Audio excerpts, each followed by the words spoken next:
Doctor Abdul Hai رحمۃ اللہ علیہ نے ایک مرتبہ فرمایا کہ جب آدمی کو کوئی دکھ اور پریشانی ہو یا کوئی بیماری ہو یا کوئی ضرورت اور حاجت ہو تو اللہ تعالیٰ سے دعا تو کرنی چاہیے، یا اللہ میری اس حاجت کو پورا فرما دیجئے، میری اس بیماری پریشانی کو دور فرما دیجئے۔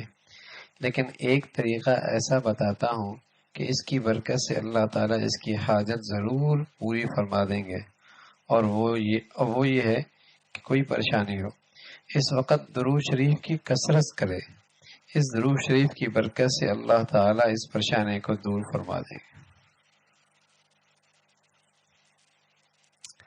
یعنی پریشانی دور کرنے کا وظیفہ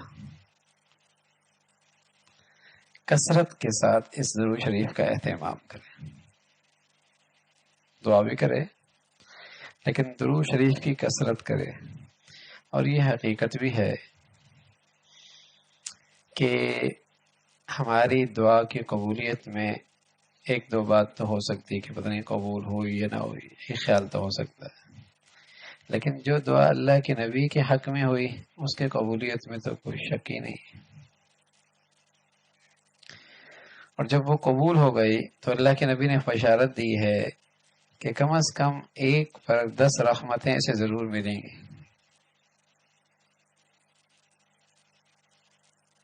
10 رحمتیں ضرور ملیں گی۔ اور جب مسلسل یہ کرتا رہے گا تو کتنی رحمتوں کا نزول ہوگا۔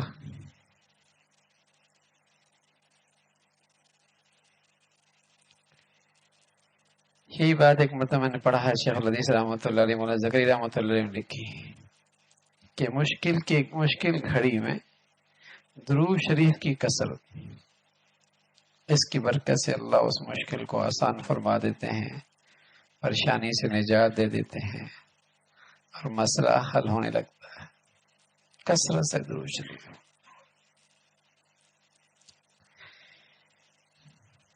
ایک صحابی نے عرض کیا، رسول اللہ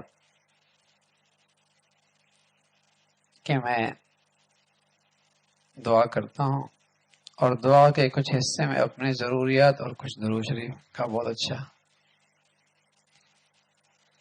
تو میں درود شریف کتنا کروں اپنی دعا میں؟ آپ نے فرمایا اور زیادہ درود شریف میں اپنی دعا میں اور درود شریف زیادہ کر دو۔ فرمایا اتنا فیصد کرتے گئے آخر نے فرمایا کہ ساری دعا میں درود شریف پڑھ لوں؟ فرمائی تو اللہ کو بہت زیادہ پسند ہے۔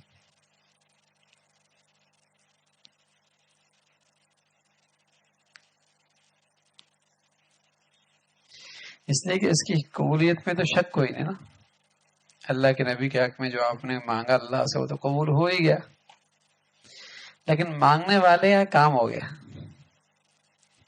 اللہ نے اپنے حبیب کو تو دینا ہی دینا ہے، لیکن جس نے مانگا اس کی بات بن گئی، اس کا کام ہو گیا۔